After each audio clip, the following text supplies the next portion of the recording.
The science shows that first impressions can be formed within milliseconds, and they are also lasting. So what first impression are you leaving? Think about this the next time you are attending a job interview, a business meeting, a business event, maybe even a first date. With the stakes of first impressions so high, today I want to talk about my 5-part hello framework to help set your personal brand up for first impression success. So grab a cup of tea and let's dive into it. I think Eminem summed this up best when he said, if you had one shot or one opportunity to seize everything you ever wanted, would you capture it or just let it slip? First impressions are said to be formed within seconds. A lot of the research commonly quotes this as being formed within 7 seconds. But some research actually also shows that it is formed within a tenth of a second. After a potentially not so favourable first impression, we have this idea that we can potentially start over. But the research also shows that we double down on our first impression. So that first impression that we create with people is something that they continue to carry forward. It's lasting. It affects their future interactions with us. So with this in mind, let's get into tip number 1, the H in the Hello framework. My first tip is your handshake. A handshake is the universal greeting. It is often what initiates a first interaction. It plays a crucial role in first impressions, and it also is something that contributes significantly to people's judgments of us. For example, a really strong handshake is perceived as being something that is confident and assertive, whereas a weak, limp handshake is perceived more negatively. You might have heard this described as the wet fish handshake. This is a handshake that lacks contact, grip, energy. It goes for a short duration, and generally this comes across as unprofessional because it also feels like it lacks enthusiasm about the engagement. But it's also important to remember that the context in which the handshake is taking place is also really important because this varies across cultures. For example, in Japan and Chinese cultures, it's said that a lighter handshake is more preferred over a strong handshake, which is more common in Western cultures. And that is because a strong handshake can come across as overly assertive or overly dominant.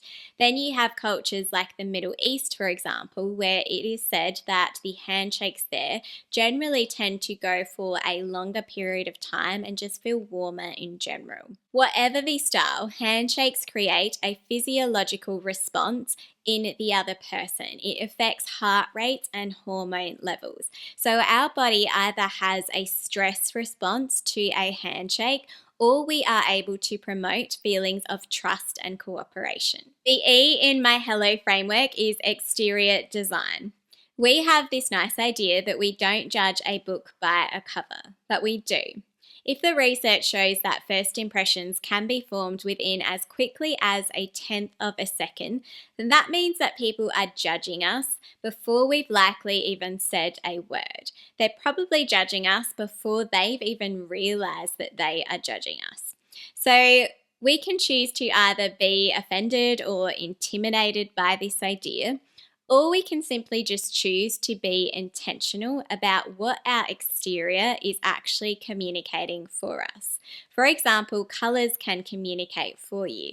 As humans, over time, we have been conditioned to attribute certain colors to certain meanings. So what are your colors saying for your personal brand? What cues are they sending? If you want to learn more about this, then have a look at my previous episode on the psychology of colours and the different meanings of popular colours. Your clothes can also communicate for you. Like with colours, we have been conditioned over time to attribute certain styles and shapes to certain meanings, to certain style personalities. We make perceptions about people based on what they wear. So what are your clothes communicating for you? While it's an obvious one, it's probably worth mentioning as well that when you think about your exterior design, all of that hard work that you put into the personal brand that you want to represent can potentially be undone when it comes to poor hygiene. So make sure that you smell fresh, that you look fresh, that your hair is neat, tidy, and clean as well. And this will help you to make the best first impression when it comes to your exterior design. When it comes to our physical appearance, this can sometimes be perceived as a really superficial idea. But when we think about the elements of our physical appearance that we can actually control, the outer of our personal brand actually becomes a representation of what is within. It is the outward expression of the values that you hold as a personal brand. So, what is your exterior communicating for you? The L in my Hello framework stands for listen. You've probably seen the communications pie before.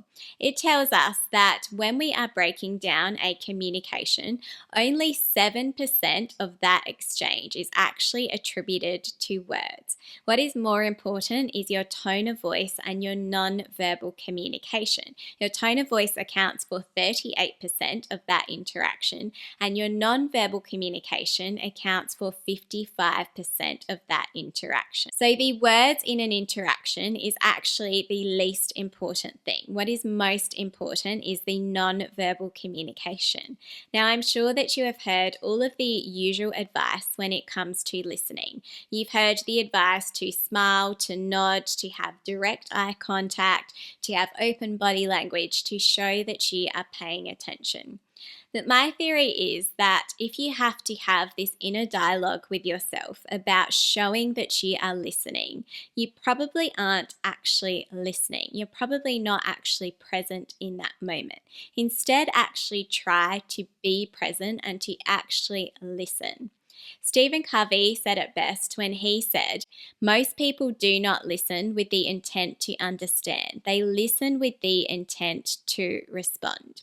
So develop a curiosity in other people. Listen for the stories that they are telling that will tell you something about them, but also listen for the things that they are potentially not saying. I've heard this described as listening for the song beneath the words. So how are you listening as a part of your interactions? Whatever the first impression context is, remind yourself to be present in that moment. So that might be silencing your phone to make sure that you aren't paying attention to your email alerts or any messages that you might get. And make sure that that other person in that exchange feels valued. They feel like you are listening to them. It's often really common sometimes when you are at a networking event where you are engaging with someone, and often you see people that are always more interested in wanting to move on to the next person, to get around to as many people as possible. And what this can imply to the person that you are engaging with is that you don't actually value that conversation at all. You're more interested in your eyes shifting around, looking for someone that is more valuable to have a conversation with. By doing that, you potentially not only leave a bad impression on that person, but you potentially miss an opportunity to learn something from that person, which you may not have had the opportunity to do otherwise. Which brings me to my next tip. The next L in my Hello framework stands for learn.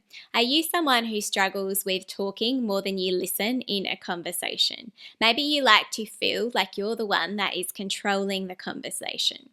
A compelling case that Brian Tracy puts forward in his book, The Psychology of Selling, says that the person who asks the questions controls the conversation. When we speak, it's said that we can speak roughly about 100 to 150 words per minute. But on the other hand, we can process 600 words a minute when we are listening. This means that the person who is listening is actually the person who is controlling the conversation. So if you want to still be that person to feel like you want to control the conversation, then just simply ask more questions.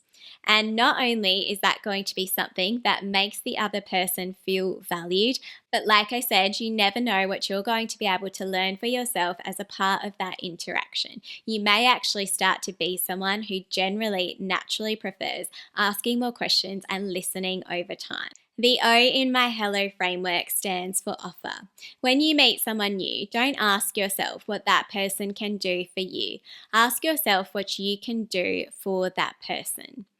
Be conscious of always trying to listen for the problem that someone might be trying to solve and how you might be able to help them.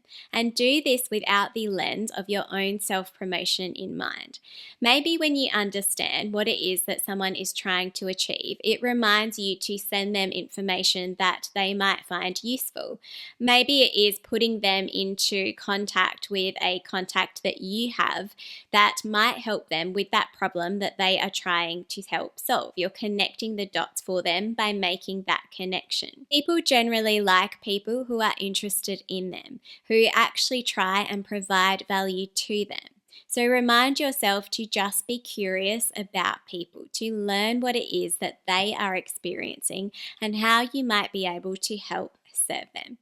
Remember that when it comes to your personal brand, you attract the energy that you create. Thanks so much. Subscribe for more like this, and I'll see you in the next episode.